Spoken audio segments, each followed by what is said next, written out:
naye Barbie Kyagulanyi kyabadde kimutwale Canada. Nze ndowooza abantu ba struggle muzunze nnyo ne byemwogera kati tebikyali mu makulu. Barbie Kyagulanyi kitatuulako ewuwe magere. Barbie Kyagulanyi speech gye yawadde yabadde ya kisiru nnyo. Olaba n'aba NUP bakusekeredde. There is no first lady in you. Bulijjo tubagamba nti abo beesiba kiwaani tebasobola kufuga Uganda. So bw'otunuulira speech ya Barbie Kyagulanyi gye yawadde Canada okaaba amaziga n'ogaba banne abaagala obuyinza mu ggwanga lino tebabusaana. So Barbie Kyagulanyi tuulako ewuwe magere ofumbe madamu ozunze nnyo ku nnyonyi tokyalina byamagezi by'oyogera. Speech gye wawadde Canada, it was so fake. You were excited over nothing, saying a lot of nonsense.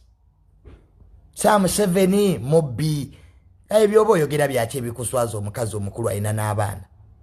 Mbu naawe oyagala kuba first lady gwe. Barbie Kyagulanyi tandika NGO. Osolooza omwo. N'ebyokuwa speech biviireko ddala. Waswadde n'oswaluka. You were not prepared. They have taken you into Canada to speak to the intellectuals. And you start making a senior 60 speech. Like, why you get the home and our vacist? You are like a vacist. No references, no research, no information. That's you, Barbie.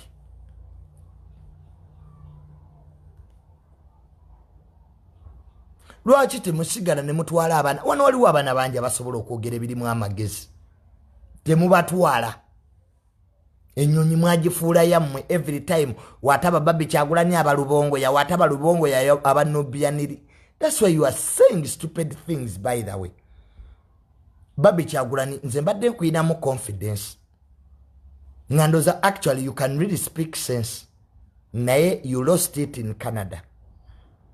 Just take a deep breath. Dayo bakuyigirize how to talk into public. Ebyo bye excitement bijje mu Barbie. Like you were seeing people for the very first time. Ngeri Barbie gye wabadde oyogeramu. It's like you were very excited over nothing. Next time do research. Barbie Kyagulanyi, if you are going to speak to people in Canada, please do research. Koja kuswala nga bwe waswadde. Tandika okwogera ebitakwatagana. You don't want to read. Temwagala soma butabo. Speeches zammwe ziri ku Museveni. Now what if Museveni bwagenda? What are you going to say? The problem of people in the struggle, you have built all your information on Museveni. Now what if Museveni goes? What are you going to say? So, no, Rachel. Barbie, people were so disappointed in you. You said a lot of nonsense. Excited, you don't have research, you want to quote history. Barbie, Todamu Kwogera ku byafaayo. So, Paulo Muwanga, you looked so dumb. That's one word that I can say. Barbie Kyagulanyi, you looked so dumb. And even people, by the way, in that conference were like, no, there is no first lady in you. De magere, fumba, yozengoye z'abaana Barbie. Yeah, be a housewife. Now you are over moving. Every kunyonyi Barbie, carrying a lot of nothing. And you also want to be a first lady of Uganda. Ngani ayinza okukkiriza gwe? Who can allow you with such output? Because in Canada, you had got a chance, by the way, to show people that there is a first lady in you, which you failed. Ngotandika kulimba, you started lying.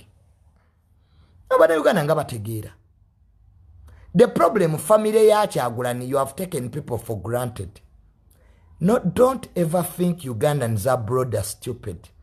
That you'll bring your crap.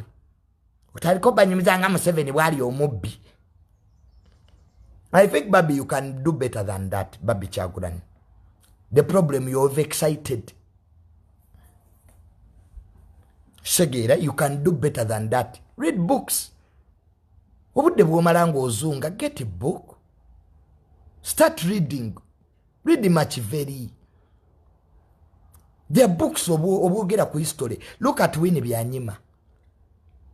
How articulate she is, Winnie Byanyima.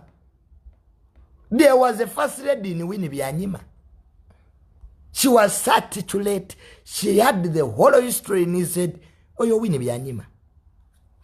So, Barbie Kyagulanyi, work on yourself. Ne Canada, it was a 0 for me. You didn't fare well. You didn't fare well. Okay? You can even sit in magere no tuleye wa Bob Wine ne mubere magere no kuzaba na kwa nekikutambuza sikiraba. No leka abana bato. There are people, by the way, there are people in NUP who are very educated. Abasobola okuwa speech mu bantu. But not you, Barbie. Not you. So, Madam Tuuza Akajanja Barbie Kyagulanyi. Speech yo. It is a 0 for me. No matter why school yakusinza okwogera. You don't know English. You don't have vocabularies. You can't have a speech in intellectuals. Barbie Kyagulanyi sigara wano ku programu bwa Uganda. Okay? Olimbe fe. Otulimbe. Genda ku CBS.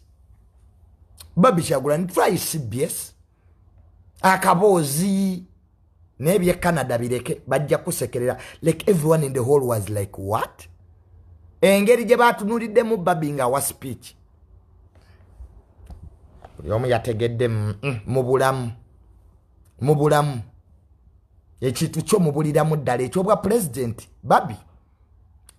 With your husband, Bob Wine, I don't think you'll ever be president. Mwerimba, that's a lie. Omanyi mu Uganda muno tulina ebirimbo bingi. Ekirimba ekisooka, the lie of the century is Bob Wine becoming president. That's a lie. And you, Barbie Kyagulanyi, you see, becoming him first lady.